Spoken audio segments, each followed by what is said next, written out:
الحمدللہ رب العالمین والصلاة والسلام علی رسولہ الامین وبعد فاعوذ باللہ من الشیطان الرجیم بسم اللہ الرحمن الرحیم ذالک الکتاب لا ریب فیہ ھدی للمتقین۔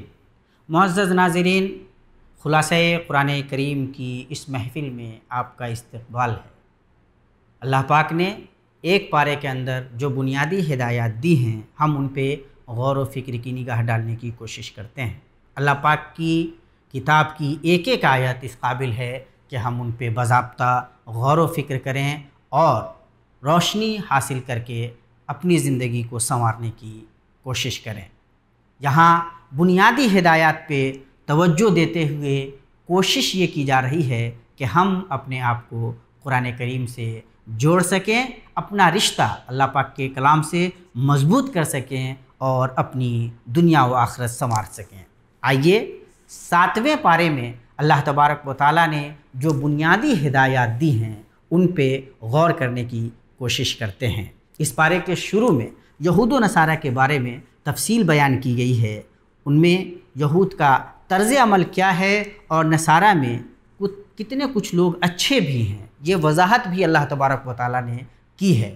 اس سے قرآن حکیم میں اللہ تبارک و تعالیٰ کے اس کلام میں جو انصاف کا پہلو ہے ہمیں وہ سمجھ میں آتا ہے، اور ساتھ ہی ساتھ یہ بات بھی سمجھ میں آتی ہے کہ اس میں دعوت کا کام جو لوگ کر رہے ہیں اہل ایمان، ان کے لیے روشنی موجود ہے، ان کے لیے نصیحت ہے کہ وہ جنرلائزیشن سے، تعمیم سے کام نہ لیں، وہ تمام لوگوں کو ایک ہی چھڑی سے نہ ہانکیں، دیکھیں کہ کون کس طرح کے ہیں اور ان کے ساتھ کس طرح کا رویہ اپنایا جانا چاہیے۔ نصارہ میں بہت سے لوگ ایسے بھی ہیں جن کے دل نرم ہیں، تو ان کے پاس ہمیں دعوت کس انداز میں لے کر جانی ہے، اور جو لوگ دوسرے انداز کے ہیں ان سے کس طرح سے مخاطب ہونا ہے۔ اور جب اللہ تبارک و تعالیٰ یہ تفصیل ہمیں بتا رہا ہے تو ہمیں یہ حقائق ذہن میں رکھنے چاہیے۔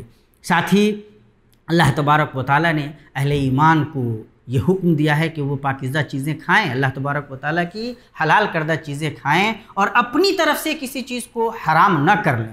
یہ حلال کرنا اور حرام کرنا اللہ تبارک و تعالیٰ کا کام ہے، یہ ہم بندوں کا کام نہیں ہے۔ تو جن چیزوں کو اللہ نے حلال کیا ان سے استفادہ کرنا ہماری ذمہ داری ہے، یہ ہمارے لیے اللہ تبارک و تعالیٰ نے حلال کیے، اور کسی چیز کو بطور خود حرام قرار دینا یہ ہمارا منصب نہیں ہے، ہمیں اس سے بچنا ہے۔ پھر اللہ تبارک و تعالیٰ نے چند احکام بیان کیے ہیں، قسم اور اس کے کفارہ کا ذکر ہوا ہے کہ لغو قسم کی قسم جو انسان ایسے ہی کھا لیتا ہے اس پر تو خیر کوئی مواخذہ نہیں، لیکن باضابطہ اور نیت و ارادے سے جو قسم کھائی جاتی ہے اس کا مواخذہ ہوگا۔ اس کا کفارہ یہ ہے کہ 10 مسکینوں کو اوسط درجے کا کھانا دینا پڑے گا، یا کپڑا یا ایک غلام یا لونڈی آزاد کرنی ہوگی، اور اگر استطاعت نہ ہو تو 3 دن کا روزہ رکھنا ہوگا۔ کہا گیا ہے کہ مسلمان اپنی قسم کی حفاظت کریں، اور قسم اگر کھانی ہو تو اللہ تبارک و تعالیٰ کی کھانی چاہیے، ورنہ انسان کو نہیں کھانا چاہیے۔ اللہ کے نبی صلی اللہ تعالیٰ علیہ وسلم ایک حدیث میں ارشاد فرماتے ہیں، من کان حالفا فلیحلف باللہ او لیصمت، اگر قسم کھانی ہو تو اللہ تبارک و تعالیٰ کی قسم کھائے، اور نہیں تو انسان خاموش رہے۔ قسم اتنی آسان چیز نہیں ہے۔ پھر اللہ تبارک و تعالیٰ نے کچھ اور احکام بیان کیے ہیں۔ شراب سے منع فرمایا ہے، اللہ تبارک و تعالیٰ نے جوا سے، تھان سے پھال نکالنے اور یہ سب جو الٹے سیدھے کام ہیں ان سے منع فرمایا ہے۔ اللہ تبارک و تعالیٰ نے ایمان والوں کو متنبہ کیا ہے کہ ان کاموں کے ذریعے، شراب کے ذریعے، جوا کے ذریعے اور اس طرح کے جو دوسرے کام ہیں، ان کے ذریعے شیطان کیا چاہتا ہے۔ شیطان اہل ایمان کے درمیان عداوت و دشمنی کے بیج بونا چاہتا ہے۔ شیطان کیا چاہتا ہے؟ شیطان اللہ تبارک و تعالیٰ کے ذکر سے، نماز سے غافل کرنا چاہتا ہے۔ اور یقین جانیں کہ شراب ایسی بری چیز ہے کہ انسان اپنے آپ میں نہیں رہتا، اس کی عقل ختم ہو جاتی ہے۔ اتنی بری چیز ہے کہ اندازہ نہیں لگایا جا سکتا۔ اللہ کے نبی صلی اللہ تعالیٰ علیہ وسلم کی حدیث میں اسے ام الخبائث کہا گیا ہے۔ یہ تمام بے حیائیوں کی، تمام برائیوں کی جڑ ہے، اپنے آپ میں جیسے شراب ماں ہے۔ چونکہ انسان جب اپنے آپ میں نہیں رہتا تو وہ کچھ بھی کر سکتا ہے۔ اللہ تبارک و تعالیٰ نے منع فرمایا ہے اہل ایمان کو کہ وہ شراب نوشی کریں۔ انسان ایمان والا بھی ہو، اللہ اور رسول سے محبت کرنے والا بھی ہو، اور شراب نوشی بھی کرے، یہ اپنے آپ میں عجیب بات ہے۔ لیکن افسوسناک بات یہ ہے کہ بہت سارے مسلمان اس لت کے شکار ہیں۔ اللہ تبارک و تعالیٰ انہیں توبہ کی توفیق دے۔ پھر اللہ تبارک و تعالیٰ نے اس بارے میں حالت احرام میں شکار کرنے سے منع کیا ہے، اس کا حکم بیان کیا۔ اللہ تبارک و تعالیٰ نے بتایا کہ سمندر کا شکار جائز ہے، پھر خانہ کعبہ، حرمت والے مہینے، حرم میں قربانی ہونے والے جانور اور جانوروں کے گلے میں لگائے گئے پٹھوں کے بارے میں اللہ تبارک و تعالیٰ نے بتایا کہ یہ سب شعائر ہیں اور ان سے لوگوں کے یہ سب قائم رہنے کے ذرائع ہیں۔ ان سے اللہ تبارک و تعالیٰ کی عظمت اور اللہ تبارک و تعالیٰ کی قدرت و علم کا پتہ چلتا ہے۔ تو ان چیزوں کو دیکھ کر ان سے جو منسلک چیزیں ہیں ان پہ غور کرنا چاہیے، ان کی عظمتوں کو ذہن میں رکھ کر کے اپنے قلب و جگر کی، اپنے قلب و نگاہ کی تطہیر کی کوشش کرنی چاہیے، وہ پاکیزگی اپنے اندر لانی چاہیے، وہ تقوی اور وہ خشیت جو ان چیزوں سے منسلک ہیں اور جن کے لیے اللہ تبارک و تعالیٰ نے دراصل ان چیزوں کو قائم رکھا ہے۔ پھر اللہ تبارک و تعالیٰ نے ایک عظیم اصول کی طرف رہنمائی کی ہے کہ جن باتوں کی وضاحت نہیں کی گئی، جو باتیں ابھی نہیں بتائی گئی ہیں، تو غیر ضروری طور پر چیزوں کو پوچھنے کی کوشش نہ کی جائے، غیر ضروری طور پر چیزوں کو نہ پوچھا جائے کہ اگر آپ پوچھیں گے پھر آپ عمل نہیں کریں گے تو جب وہ وضاحت ہو جائے گی تو وہ چیز آپ کو ناگوار گزرے گی۔ تو جو چیزیں ابھی نہیں ہوئی ہیں ان کے پیچھے پڑنے کی ضرورت نہیں۔ اللہ کے نبی صلی اللہ علیہ وسلم نے حدیثوں میں بھی کثرت سوال سے منع فرمایا کہ جو چیزیں ابھی نہیں ہوئی ہیں ان کے پیچھے پڑنے کی ضرورت نہیں ہے، بلکہ اہل ایمان کا کیا طریقہ ہوتا ہے، ایمان والوں کا سلیقہ یہ ہوتا ہے کہ وہ جو حکم دیا جا رہا ہے سیدھے سے اس پہ عمل کرتے ہیں، اور یہی دراصل کامیابی کا راستہ ہے۔ اللہ تبارک و تعالیٰ نے پھر وصیت اور گواہی کا ذکر فرمایا ہے۔ اس سلسلے میں بعض تفاصیل بیان ہوئی ہیں کہ اگر بھول جائے آدمی تو کیا کرنا چاہیے، اور پھر حضرت عیسیٰ علیہ السلام کو دی گئی نعمتوں کا ذکر کیا ہے، اور یہ کہ کس طرح حواریوں نے حضرت عیسیٰ علیہ السلام سے طلب کیا کہ اللہ تبارک و تعالیٰ سے کہیے کہ وہ دسترخوان اتار دے۔ حضرت عیسیٰ علیہ السلام نے اللہ تبارک و تعالیٰ سے کہا اور اللہ تبارک و تعالیٰ نے ان کے لیے دسترخوان اتار دیا۔ حضرت عیسیٰ علیہ السلام کو اللہ تبارک و تعالیٰ کی جانب سے یہ معجزہ بھی عنایت کیا گیا، اور پھر اللہ تبارک و تعالیٰ نے حضرت عیسیٰ علیہ السلام سے پوچھا ہے، یہ پورا واقعہ بیان ہوا ہے کہ کیا تم نے کہا تھا اپنے ان ماننے والے لوگوں کو، تم نے کہا تھا کہ مجھے یعنی اللہ پاک کو چھوڑ کر کے تمہاری اور تمہاری ماں کی عبادت کرنا شروع کر دیں؟ حضرت عیسیٰ علیہ السلام اس سے اپنی برات کا اظہار کریں گے اور کہیں گے اے اللہ، ہم نے تو وہی کہا تھا جو آپ نے ہم سے کہنے کے لیے کہا تھا، ما قلت لهم الا ما امرتنی به، آپ نے جو حکم دیا تھا وہ ہم نے ان سے کہا، ہم یہ کیسے کہہ سکتے ہیں کہ وہ آپ کو چھوڑ کر کے میری اور میری ماں کی عبادت کرنے لگے؟ نصارہ کے لیے خاص طور سے بڑی عبرت کا یہاں سامان ہے، اور اگر وہ غور کریں تو انہیں یہاں وہ چیز ملے گی جو انہیں کہیں نہیں ملے گی۔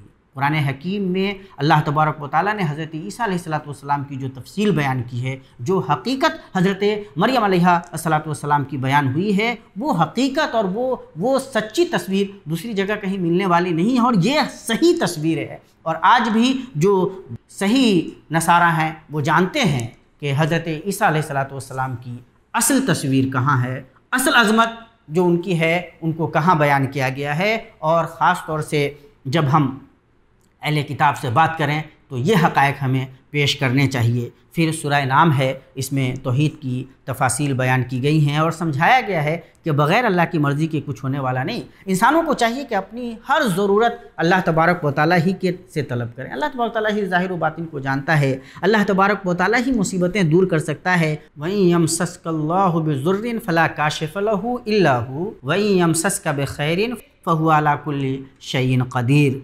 اللہ تبارک و تعالیٰ کی طرح کوئی دوسرا انسان قادر نہیں ہے، اور اللہ تبارک و تعالیٰ ہی سب کچھ کا مالک ہے، وہی متصرف فی الکون ہے، سب کچھ اللہ تبارک و تعالیٰ کے ہاتھ میں ہے۔ تو ہم اللہ تبارک و تعالیٰ کو چھوڑ کر کسی اور سے کیسے لو لگا سکتے ہیں؟ اور یہ جو بار بار اللہ تبارک و تعالیٰ نے قرآن حکیم کی مختلف صورتوں، آیتوں، پاروں میں یہ حقائق بیان کیے ہیں، تو اس کی وجہ یہ بھی ہے کہ بار بار یاد دہانی کی ضرورت ہے۔ خود ہمیں اپنے آپ کو یہ یاد دلانے کی ضرورت ہے کہ ہم اللہ تبارک و تعالیٰ کے بندے ہیں، اس اللہ کے بندے ہیں جو ہر ایک چیز پہ قادر ہے، اور وہی ہماری مصیبتیں دور کر سکتا ہے۔ ہمیں کسی اور سے لو لگانے کی ضرورت نہیں ہے۔ اس پہ ہمیں بار بار اپنے آپ کو یہ یاد دلانا ہے۔ قرآن پاک میں اللہ تبارک و تعالیٰ یہ حقیقت بار بار اسی لیے سمجھاتا ہے کہ کسی بھی قسم کے وسوسے کے ہم شکار نہ ہوں۔ پھر اللہ تبارک و تعالیٰ نے ان لوگوں کو خبردار کیا ہے جو قیامت کو نہیں مانتے، کہ کہ قیامت تو یکایک آ جائے گی، قیامت تو آنی ہے، فیصلہ تو ہونا ہے اور اس کو کوئی روکنے والا نہیں۔ اللہ کے نبی صلی اللہ تعالیٰ علیہ وسلم کو بھی اللہ پاک نے دلاسا دلایا ہے کہ پہلے بھی رسولوں کو جھٹلایا جاتا رہا ہے، لوگ ماننے والے کم ہوتے ہیں، آپ کو غم کرنے کی ضرورت نہیں ہے۔ جو لوگ دنیاوی نعمتوں میں اندھے ہیں انہیں اپنے انجام کو یاد رکھنا چاہیے کہ جب اللہ تبارک و تعالیٰ کے ذکر سے اعراض کیا جاتا ہے تو اللہ تبارک و تعالیٰ ڈھیل تو دیتا ہے، لیکن اللہ تبارک و تعالیٰ کی پکڑ بہت مضبوط ہوتی ہے۔ اللہ تبارک و تعالیٰ جب پکڑتا ہے تو پھر اللہ تبارک و تعالیٰ کی پکڑ سے بچانے والا کوئی نہیں ہو سکتا۔ اس بارے میں حضرت ابراہیم علیہ السلام کی دعوت توحید کا ذکر ہے کہ کس طرح آپ نے اپنی قوم سے مناظرہ کیا، ان کے سامنے حقائق بیان کیے اور بتلایا کہ تم کس طرح اپنے ہاتھ سے بنائے ہوئے بتوں کو پوجنے لگتے ہو۔ حضرت ابراہیم علیہ السلام نے مظاہر کائنات پہ غور کیا، ستارے کو دیکھا، کہا ہاں یہ روشن ہے، یہ معبود ہو سکتا ہے۔ چاند کو دیکھا، اچھا یہ تو اس سے زیادہ روشن ہے، اس سے بڑا ہے، یہ معبود ہو سکتا ہے۔ سورج کو دیکھا، نہیں یہ تو اس سے بھی زیادہ بڑا ہے، یہ رب ہو سکتا ہے۔ یہ تینوں کے بارے میں، مظاہر کائنات کے بارے میں غور کر کے، اور پھر جب یہ باری باری سے پھر ڈوبتے گئے تو کہا نہیں، ڈوبنے والا تو رب نہیں ہو سکتا۔ اور اللہ تبارک و تعالیٰ کی رب ہونے کی جو حقیقت ہے وہ حقیقت حضرت ابراہیم علیہ السلام پہ وہ عظمت حویدہ ہوئی، اور انہوں نے کھل کر اپنی قوم کو پھر توحید کی دعوت دی کہ ایک اللہ تبارک و تعالیٰ کی عبادت میں لوگوں، وہ اللہ جو ڈوبتا نہیں، جو ہمیشہ سے ہے، ہمیشہ رہے گا، اس اللہ تبارک و تعالیٰ کی عبادت کرنی چاہیے، نہ یہ کہ اپنے ہاتھوں سے بنائے ہوئے بتوں کو پوجنا شروع کر دو یا اپنے جیسے انسانوں کے آگے ماتھا ٹیکنا شروع کر دو۔ یہ انسان کے سر کی عظمت کے خلاف ہے کہ یہ سر اللہ تبارک و تعالیٰ کے علاوہ کسی اور کے آگے جھک جائے۔ یہ حقیقت حضرت ابراہیم علیہ السلام نے بڑے ہی سلیقے سے اپنی قوم کے لوگوں کو سمجھایا۔ اللہ تبارک و تعالیٰ نے ایک اور بڑی حقیقت بیان فرمائی ہے کہ جو ایمان والے ہیں اور جو ایمان اس طرح رکھتے ہیں کہ اپنے ایمان کو، اپنی اس توحید کو شرک سے کسی طرح آمیز نہیں ہونے دیتے، دراصل ایسے ہی لوگوں کے لیے امن و امان ہے، یہی لوگ ہدایت یافتہ ہیں۔ اللہ فرماتا ہے الذین آمنوا ولم یلبسوا ایمانہم بظلم اولئک لہم الامن وہم مہتدون۔ یہاں شرک کو ظلم سے تعبیر کیا گیا ہے، اور ہم سب جانتے ہیں کہ ان الشرک ظلم عظیم، شرک ہی سب سے بڑا ظلم ہے۔ اللہ تبارک و تعالیٰ کو اس کا حق نہ دیا جائے، اس کا جو مقام ہے وہ مقام اس سے لے کر کسی اور کو دینے کی کوشش کی جائے، تو اس سے بڑا ظلم کیا ہو سکتا ہے، اس سے بڑا ناحق کیا ہو سکتا ہے۔ ہم تمام مسلمانوں کو خاص طور سے اس بارے میں کافی غور کرنے کی ضرورت ہے، کافی سوچنے کی ضرورت ہے کہ اللہ تبارک و تعالیٰ بار بار یہ حقیقت کیوں یاد دلاتا ہے، کیوں شرک سے بچنے کی اتنی تلقین کرتا ہے، کیوں توحید کے بارے میں اتنی زیادہ تاکید دیکھنے کو ملتی ہے، کیوں اتنی تلقین ہے۔ اس پہ بہت غور کرنے کی ضرورت ہے۔ یہ معاملہ اگر کمزور پڑ گیا تو ہمارا معاملہ اچھا نہیں ہونے جا رہا ہے۔ پھر اللہ تبارک و تعالیٰ نے اس میں حضرت ابراہیم علیہ السلام، اسحاق، یعقوب، نوح، داؤد، سلیمان، ایوب، یوسف، موسیٰ، ہارون، زکریا، یحییٰ، عیسیٰ، الیاس، اسماعیل، یسع، یونس اور لوط علیہم السلام تمام کا ذکر کیا ہے، اور بتلایا ہے کہ یہ انبیاء ہدایت یافتہ لوگ ہیں، ان کی راہ پہ چلنا ہے، ان کی توحید کی جو راہ ہے، ان کی جو صداقت کی راہ ہے، ان پہ چلنا۔ ان تمام کا اللہ تبارک و تعالیٰ نے ذکر کیا ہے، اور یہ بتلایا ہے کہ ان تمام نے اپنی اپنی قوم کو کس طرح سے توحید کی دعوت دی، ایک اللہ تبارک و تعالیٰ کی عبادت کی طرف بلایا، اور جو سماجی برائیاں ان میں تھیں ان سے ان کو روکا، اور بتلایا باضابطہ سلیقے سے کہ آؤ اللہ تبارک و تعالیٰ کے راستے کی طرف۔ تو یہ جو نبیوں کا راستہ ہے، اس راستے پہ ہم تمام مسلمانوں کو چلنے کی ضرورت ہے، توحید کے راستے پہ، ایمان کے راستے پہ۔ اور اللہ تبارک و تعالیٰ نے ساتھ ہی جو ان انبیاء کے راستے سے یہ دعوت دی ہے، اس میں یہ بات بہت کلیئر ہے کہ متصرف فی الکون، اس پورے کائنات کا خالق اللہ تبارک و تعالیٰ ہے، اسی کی ذات ہے جو یہ سب کچھ کر رہی ہے، تو ظاہر ہے عبادت اسی کی ہونی چاہیے، مانگا اسی سے جانا چاہیے جو دے سکتا ہو، اور اللہ تبارک و تعالیٰ کے علاوہ کوئی دینے کی صلاحیت نہیں رکھتا۔ تو انسان کو شرک سے بچ کر توحید کے راستے پہ گامزن ہونا چاہیے۔ اس سلسلے میں یہاں بہت باتیں بتائی گئی ہیں، توحید سے متعلق اصولی باتیں اللہ تبارک و تعالیٰ نے بیان فرمائی ہے، اور ایک اور بڑی اصولی بات اللہ تبارک و تعالیٰ نے یہ بیان فرمائی ہے کہ حق تو اللہ تبارک و تعالیٰ ہی ہے، عبادت تو صرف اسی کی ہونی چاہیے، دعوت تو اسی کی طرف دی جانی چاہیے، لیکن اگر کوئی اللہ کے علاوہ کسی اور کو پوجتا ہے، اللہ کے علاوہ کسی اور کی عبادت کرتا ہے، تو اسے گالی دینے کی ضرورت نہیں ہے۔ یہ اسلام نے اصول بقائے باہم کا کتنا اچھا اصول دیا ہے۔ وہ لوگ جن کو لگتا ہے کہ یہاں زبردستی کی کوئی بات ہے، وہ ذرا ان آیات پہ غور کریں، لا اکراہ فی الدین، کہ دین کے معاملے میں کوئی زور زبردستی نہیں ہے۔ اتنا ہی نہیں بلکہ یہ دین سمجھا رہا ہے وَلَا تَسُبُّوا الَّذِينَ يَدْعُونَ مِن دُونِ اللَّهِ فَيَسُبُّوا اللَّهَ عَدْوًا بِغَيْرِ علم۔ اللہ پاک کے علاوہ جو لوگ کسی اور کو پکارتے ہیں، کسی اور کی عبادت میں لگتے ہیں، ان کو گالی مت دو، ان کو برا بھلا مت کہو۔